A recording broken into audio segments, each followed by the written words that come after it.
네, 안녕하세요. 한덕수 총리에 대한 헌법재판소 결정이 24일 월요일 날 아침 10시로 잡혔죠.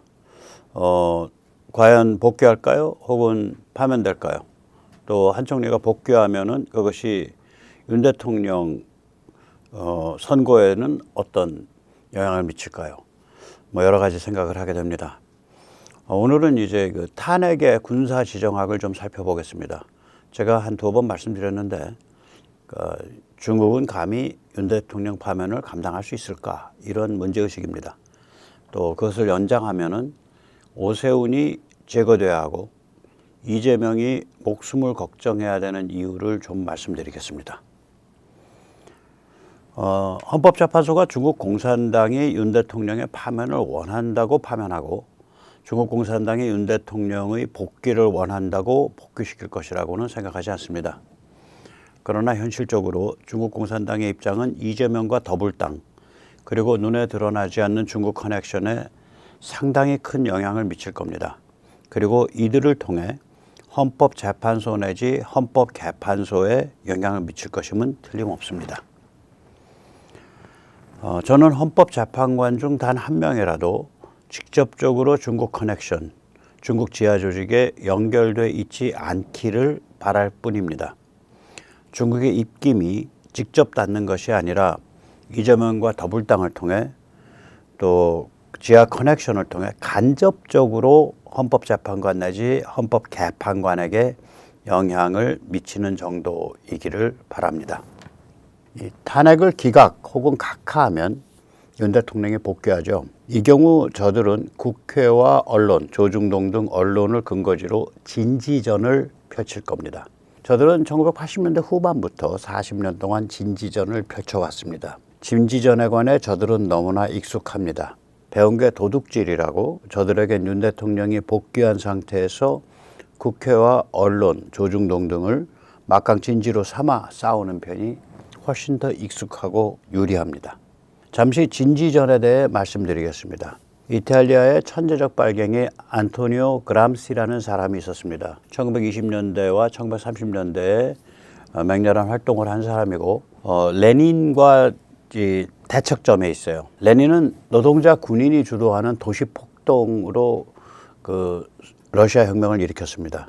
그런데 이탈리아의 사정은 러시아와 같은 그런 후진 사회가 아니라 일종의 그래도 중진 혹은 선진 유럽 국가잖아요. 그 유럽 국가 중엔 중간급 혹은 선진급에 속한단 말이죠. 그래서 안토니오 그람시는 레닌의 군인 노동자 중심의 폭동에 반대했습니다.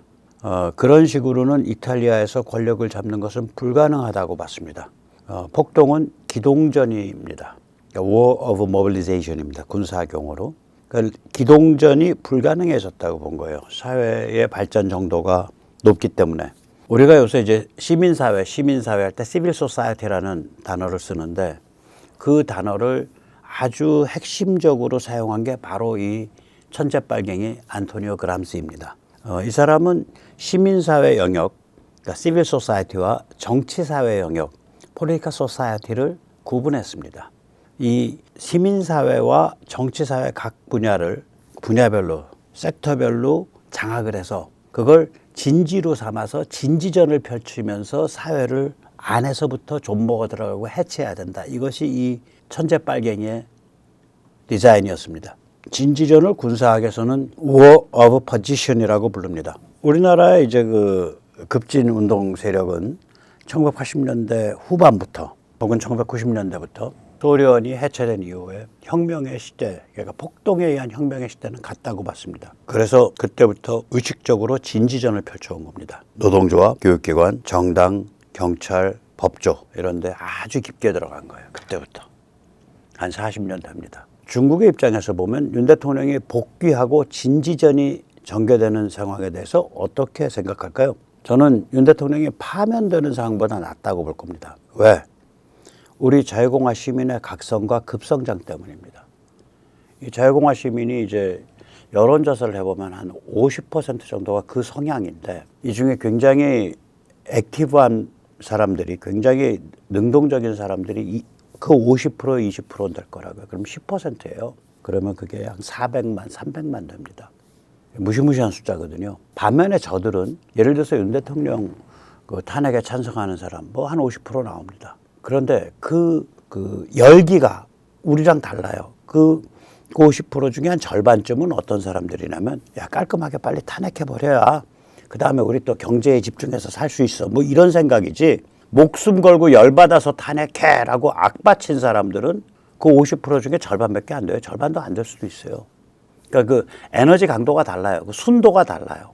탄핵에 반대하는 우리 같은 사람들은 굉장히 그 조중동의 세뇌에도 불구하고 자기가 찾아서 공부하고 자기가 의문심을 느낀 적극적인 에너지를 갖고 있고요. 탄핵에 찬성하는 50%는 그 중에 한 절반쯤은 굉장히 소극적인, 저는 예를 들어서 제 나이 또래 굉장히 보수적인 성향의 사람인데 한 12월 한 20일경에 만났는데 빨리 탄핵돼야 된다 이거요.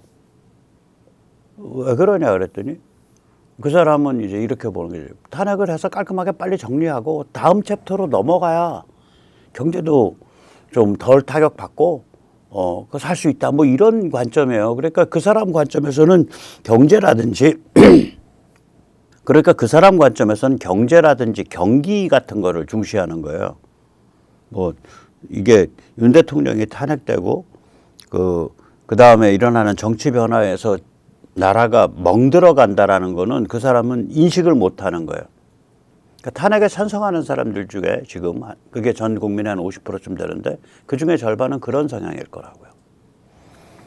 아무튼 간에 그래서 윤 대통령이 이 탄핵에 반대하고 있는 이 맹렬한 자유공화 에너지를 파면된 후에 자유시민의 그런 자격으로서, 개인의 자격으로서 이걸 이끌게 되면 그 다음에 뭐가 튀어나올지 거기 중국이 감당을 못 한다고요. 오히려 자유시민 윤석열의 호소력과 파괴력은 아무리 작게 잡아도 전환길의 1000배, 백모의 10,000배를 넘습니다. 자유시민 윤석열이란 존재가 우리 자유공화 시민진영과 손잡고 정권 재창출, 국힘 체질 개혁을 주도하면 그 힘이 어디까지 미칠지, 그 결과가 어디까지 이를지 상상하기 어려울 정도입니다. 그래서 중국이 오히려 복귀를 선호할 수 있다라고 제가 전에도 한 2번 말씀드렸고 오늘 이제 정식으로 그걸 다시 말씀드립니다. 저들은 파면되면, 즉 탄핵이 인용되면 다시 잡아놓을 수 있다 뭐 이런 주장을 많이 해요. 그거 그렇게 쉽지 않습니다. 게다가 이 탄핵되면 그러니까 파면되면, 즉 탄핵이 인용되면 그로부터 불과 2개월 정도 안에 대선이 결판 나버려요. 그러니까 대선 국면이 진행되고 있는 굉장히 짧은 시간 안에 저들이 다시 무엇인가를 조작해서 잡아넣는데 성공할 수 있을까요?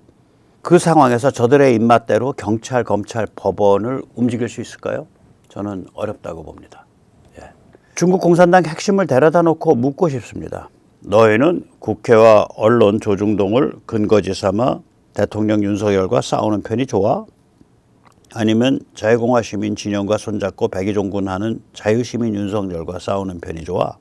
무엇이 너희한테 유리해?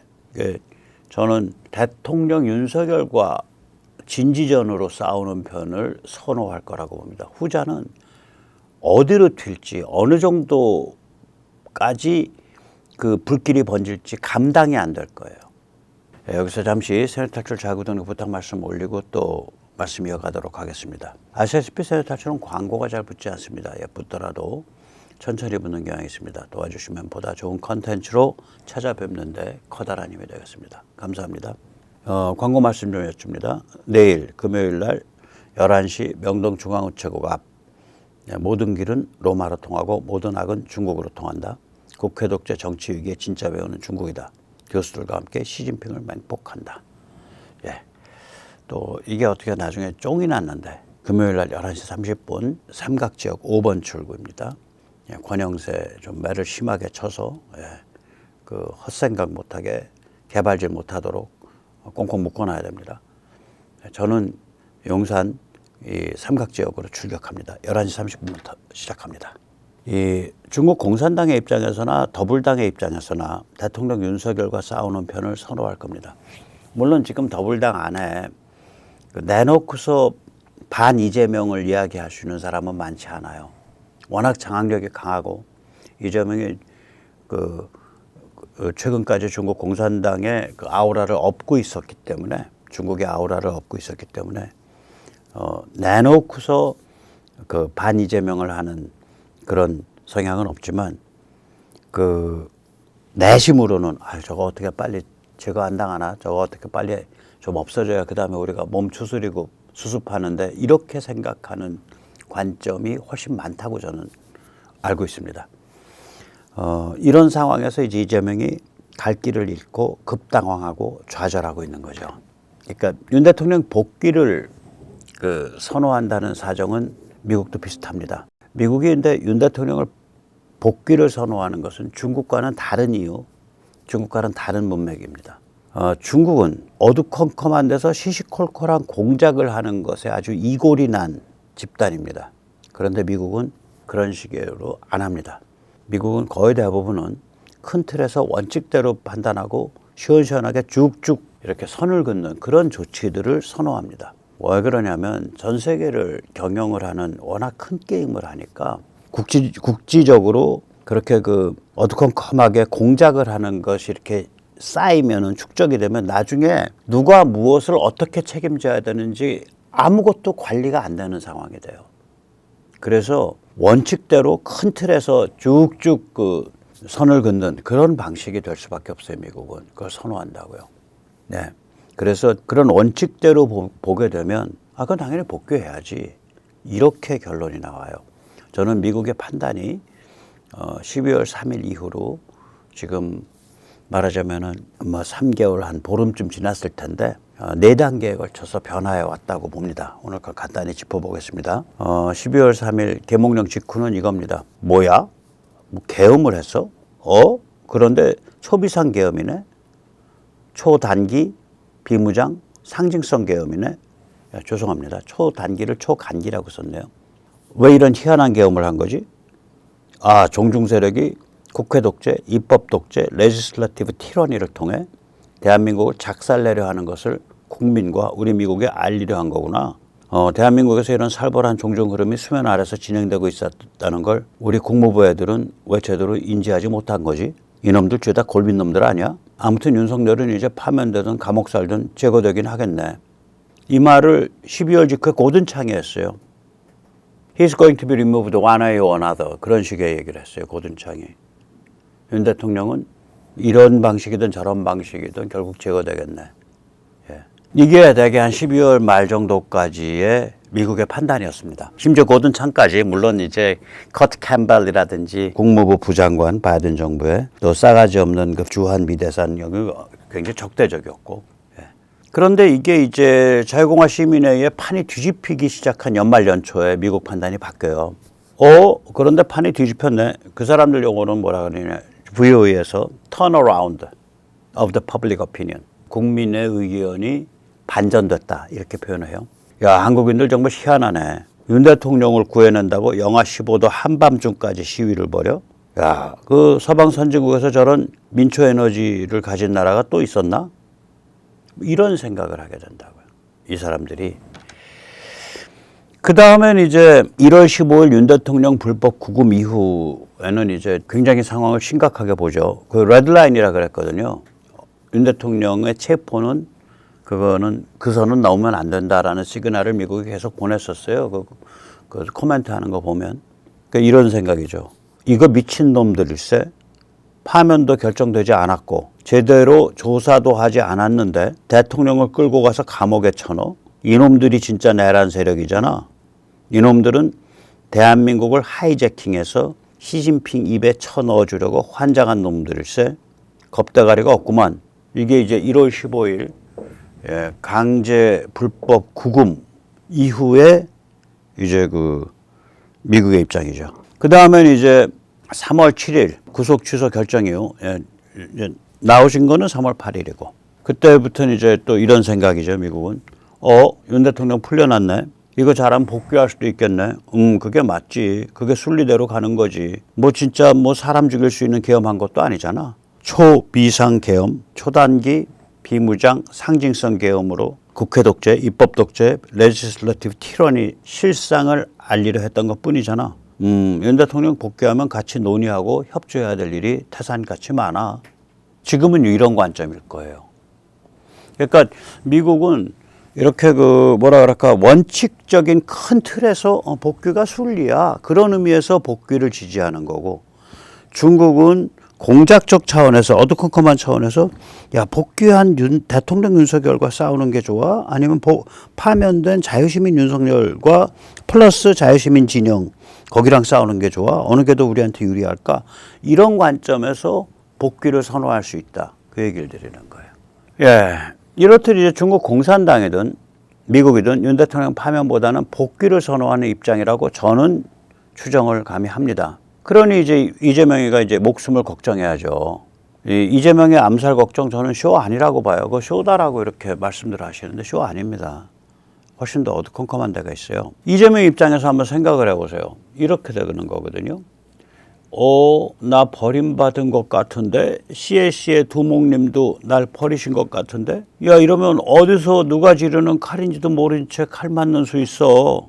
중국 마피아 칼이든 국내 마피아 칼이든 혹은 그 흉악한 그 운동권 출신 날 제거하려는 더블당 내부 정적이든 혹은 도라이 태극기든 세상에 날 죽이고 싶어 하는 사람이 한둘이겠어? 이런 걱정하죠, 당연히. 불쌍하십니다, 이분. 좀 공감을 해주세요. 그러니까 눈앞이 캄캄하니까 입 떨어지면 실언 나오는 거 아니야. 야, 최상목이 너 말이야, 몸 조심해야겠다. 그래도 얼마나 실언이 점잖게 나왔어요. 제가 이재명 쳐지면은요, 실언이 거기서 안 끝나요. 최소한 그 다음에 몇 마디 더 붙죠. 야, 너 집에 들어갈 때 뒤보고 들어가, 임마. 너 끌어내다가 철사줄로 묶어서 포크레인 끌고 나가서 미사리에 구덩이 파고서 그냥 묻어버리는 수 있어, 이 자식아? 저는 이제 그렇게 이제 문학적 서사가 붙는데, 이분은 그래도 저보다, 이재명, 이분은 저보다 훨씬 더 인격이 높기 때문에 그냥 몸 조심해라. 그 정도에서 끝난 게 얼마나 다행입니까? 예. 참 공당의 대표인데 거기서 끝내주셔야지. 근데 아무튼 이분이 이제 그런 실언을, 이분이라고 좀 극존칭합니다. 예. 이분이 그런 실언을 할 정도로 지금 눈앞이 깜깜한 거예요. 이렇게 인생을 좀 험하게 사는 사람들은요, 이게 이제 죽는 자리거든. 뭐냐면 나에 대해서 물리적 위협을 가할 수 있는 그 소스가 하나면 그쪽을 특정해서 거기에 대비해서 준비할 수가 있어. 그러면 이제 위험이 50%로 줄어. 근데 전혀 다른 소스거든요. 성격이 다른. 중국 마피아일 수도 있고 한국 마피아일 수도 있고. 그다음에 날 제거하려는 더블당 내부 정적일 수도 있고, 또라이 태극기일 수도 있고. 어떻게 하냐고. 제가 또라이라는 건 태극기를 제가 또라이라고 생각하는 게 아니라 이재명이 그렇게 생각할 거다, 이거. 이재명 언어로는. 그리고 이렇게 천지사방에 성격이 다른 그런 잠재적 위협을 느낄 때는 어떻게 대비할 도리가 없다고요. 이게 대비할 도리가 없어요. 네. 그래서 참 우리 사랑하는 이재명 아우님께 권합니다. 아우님, 이럴 때는 국립교도대학교가 제일 안전합니다. 얼른 들어가셔서 몸과 마음을 좀 쉬게 해 주십시오. 인생을 학대하는 것, 본인의 정신과 영혼을 학대하는 것 이제 충분히 하셨습니다. 이젠 좀 쉬게 해 주십시오. 네. 이 와중에 오늘 3월 20일에 오세훈에 대한 서울중앙지검의 압수수색이 있었죠. 이창수 지검장 나오시더니 바로 이게 첫 작품이네요. 이 혐의는 뭐냐면 공개적 여론조사를 시켜놓고 그 대금을 지인을 통해 대납했다는 의혹이죠. 여론조사를요, 그냥 내가 얼마나 지금 지지나와 하고 비공개적으로 하는 건 자기 돈으로 해도 돼요. 또는 지인 돈으로 해도 돼요. 근데 대납시켜도 돼요. 근데 이게 이제 여론조사 했으니까 이러이러합니다라고 이제 선관인가 어딘가에 신고하잖아. 그러면 이제 그게 선관위 DB에 뜨고 각 언론사가 다 쓰고 이러거든요. 이게 이제 공개적으로 발표되는 여론조사죠. 이런 거는 돈질하면 안 돼요, 후보가. 그거 굉장히 심각한 선거법 위반이에요. 그런 걸 돈질을 하면, 그런 걸 돈질을 하면 이제 좀 심각해집니다. 그래서 이게 만약에 좀 기소가 되고 이러면은 이제 기소가 되면은 벌써 거기서부터 이제 오세훈의 정치 생명은 이제 상당히 꼬이는 거죠. 네.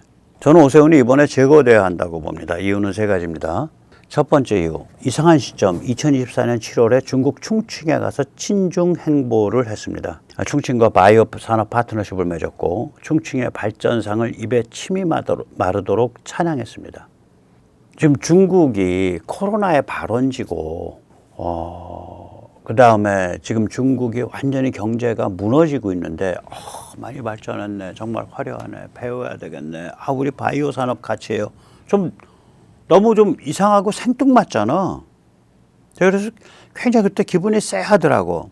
저는 이 시점이 상당히 이상하다고 봐요. 돌이켜보면 이 시점이 뭐냐. 한동훈이 국힘을 이제 완전히 총선에서 망치는데 성공을 했죠. 조선일보 조중동과 손을 잡고 자해소동을 벌여서 성공했잖아. 그런 다음에 이제 그게 4월이고 이게 7월쯤 되면 이제 국회 독재 체제가 이제 조중동 등 언론과 손을 잡고 윤석열 사냥을 본격화하죠. 김건희, 윤석열 하면서 제왕적 대통령 이러면서 그 시점에 간 거야.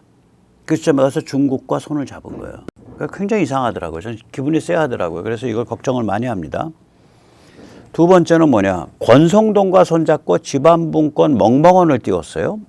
지방분권주의는 문재인 조국의 작품이죠. 서방 자유민주주의 헌법 파괴는 지방분권주의라는 개념 자체가 없습니다. 왜냐하면 지방이라는 것 자체를 정의하기도 어렵고, 문재인 조국은 또한 국민주권이 아니라 주민주권을 주장을 했죠. 아니, 주권은 국민한테 있지 어떻게 주민한테 있습니까? 문재인 조국의 지방분권 주민주권은 대한민국을 해체해서 중국공산당 아가리에 넣어주자는 음모였다고 저는 생각을 합니다. 이제 오세훈과 권성동이 나서서 그 계승자로 이제 나선 거예요. 그래서 저는 오세훈, 권성동 또 그 자리에 이거 발표한 자리에 권영세 이런 사람들도 가 있었어요. 이런 분들은 제발 문재인 조국을 모시고 감옥에 있더라도 모실 수 있잖아. 그리고 민주당과 손을 잡고 지방분권 주민주권당을 따로 창당을 하고 나가셔라. 그게 떳떳하고 솔직한 길이다. 그렇게 생각을 해왔습니다. 저는 이런 처신을 하는 걸 보고 오세훈 이 사람 바보든지 혹은 중국 공산당 영향권 안으로 자기도 모르는 새에 끌려 들어간 거 아닌가. 그래서 약간 좀 오염된 거 아닌가 이런 생각이 들더라고요. 어느 경우든 제거돼야죠. 어느 경우는 제거돼야 됩니다. 또 세 번째 이유, 조선일보 진영의 충신이죠. 유영원이 위험 천만한 불장난, 핵무장 잠재력, 이제 핵잠재력을 어떻게 규정해야 되는지에 대해서 하나도 고민도 안 하고 지금 파산한 혹은 이미 가동되지 않는 일본의 로카쇼 사용후 핵연료 재처리 공장 그런 걸 모델로 해서 거의 한 70조 쓰고 파산해 버렸는데 망가져 버렸어요. 몬주 소디움 냉각 방식 고속 증식로 그것도 짓다가 시운전 가동하다가 중지됐거든요. 그런 거를 모델로 삼는 듯 그런 핵무장 잠재력을 얘기를 하고 굉장히 위험한 불장난이거든요. 핵무장 잠재력이요. 저는 대한민국이 지금 이 시점에서 일본보다 대한민국이 높다고 생각하고 그건 제가 세뇌탈출에서 왜 그렇게 생각하는지 말씀을 드렸잖아요. 그리고 대한민국은 일본보다 훨씬 더 민감한 지역이어서 소리 소문 없이 그냥 해치워야 돼요. 해치울 준비해놓고 있어야 돼요. 그래서 월성 원자로에서 나오는 중수로에서 나오는 캔두 중수로에서 나오는 핵폭탄을 만들기 굉장히 유리한 일본에선 중수로 가동 안 됩니다. 경수로만 있어요. 핵폭탄을 만들기에 무지하게 유리한 사용후 핵 연료를 가만히 끌어안고 계속 쌓아가는 것. 그게 최고다, 지금은. 그래서 이런 것들 이렇게 바깥에 떠들 일이 아니라고 그냥 소리 소문 없이 해치워야 돼요. 그러니까 떠들면 백모나 이런 사람들이 떠들어야지 정부나 국회의원은 떠들면 판 망쳐. 유영원이 못할 짓 하고 있는 거야, 이거. 무궁화 포럼. 제목도 그렇잖아요. 김명진인가 누구 소설 그거 아니야, 그거. 여기에 기조연설을 오세훈이가 했단 말이에요. 3월 11일 날 엊그저께. 해서는 안 될 일, 위험천만한 일, 엄청 민감한 일만 가서 그냥 헤매고 다니면서 동을 싸지르고 있는 거예요, 오세훈이가. 동냄새가 지독합니다. 그래서 이런 자는 빨리 제거해야 됩니다. 서울지검, 서울중앙지검 잘하고 있습니다. 다시 한번 말씀드립니다. 중국이 원한다, 혹은 미국이 원한다고 해서 그 방향대로 판결이 이루어진다고 확언할 수는 없습니다. 그러나 123 계몽령의 배경이 됐던 종중 세력의 국회 독재는 본질적으로 글로벌 군사 지정학입니다. 오죽하면 더블당의 제1차 탄핵소추안에서 윤석열은 북한, 중국, 러시아를 공연히 적대시해서 전쟁 위험을 높였다라고 했겠습니까? 위가 이제 인용된 게 이제 정확한 본문이죠. 다시 한번 읽어드릴게요. 워낙 명문이야. 자기들의 그 속내를 저렇게 적나라하게 밝힌 거 참 용기 있는 거죠. 네. 이게 그 더블당의 탄핵소추안 그 해당 부분입니다. 또한 소위 가치 외교라는 미명하에 지정학적 균형을 도외시한 채 북한과 중국, 러시아를 적대시하고 일본 중심의 기이한 외교 정책을 고집하며 일본의 경도된 인사를 정부 주요 직위에 임명하는 등의 정책을 펼침으로써 동북아에서 고립을 자초하고 전쟁의 위기를 촉발시켜 국가안보와 국민 보호 의무를 내팽개쳐왔다. 네, 참 가관이죠. 지금 싸움의 본질은 글로벌 군사 지정학입니다. 한미동맹이냐 중국 위성국가냐 그 선택입니다. 1.23 계몽령과 그 이후 윤 대통령의 고난은 이 진실을 한국인의 존재 조건인 이 진실을 극명하게 노출시키고 국민한테 알려준 겁니다. 그리고 우리 자유공화 시민의 사상과 관점 역시 이젠 한미동맹이냐 중국 위성국가냐 선택에 초점이 맞춰져 있습니다. 지금 태극기 흔드는 분들 태반은 윤석열 불쌍해요, 구해야 돼요, 뭐 이런 그냥 동감 일체화뿐만이 아니라 태반 이상은 상당수는 뭐 거의 대부분이죠 사실. 반중 포괄적 한미동맹. 그러니까 성적이 같이 흔드는 거지. 예. 그다음에 자유민주주의. 그다음에 공화국. 그러니까 국가에 대한 헌신, 애국. 이런 거가 이렇게 하나로 엮인 사상을 갖고 있잖아요. 이게 자유공화 사상이에요. 그 관점이 굉장히 고급화되어 있다고요. 박근혜 대통령 탄핵 때랑은 달라. 그래서 이 관점을 가지고 있기 때문에 한미동맹이냐 중국 위성국가냐 선택에 초점이 맞춰져 있는 거예요. 이게 우리가 이미. 따라서 글로벌 군사 지정학 차원에서 작동하고 있는, 즉 중국이나 미국 차원에서 작동하고 있는 다이내믹은 탄핵 결과에 대한 지대한 영향을 미치고 있습니다. 저는 그렇게 보고 있습니다. 여기서 마지막으로 잠시 삼각지역 5번 출구 권영세 집회 다시 한번 말씀드립니다. 저는 여기로 출격합니다. 내일 금요일 날 오전 11시 30분입니다. 예, 감사합니다.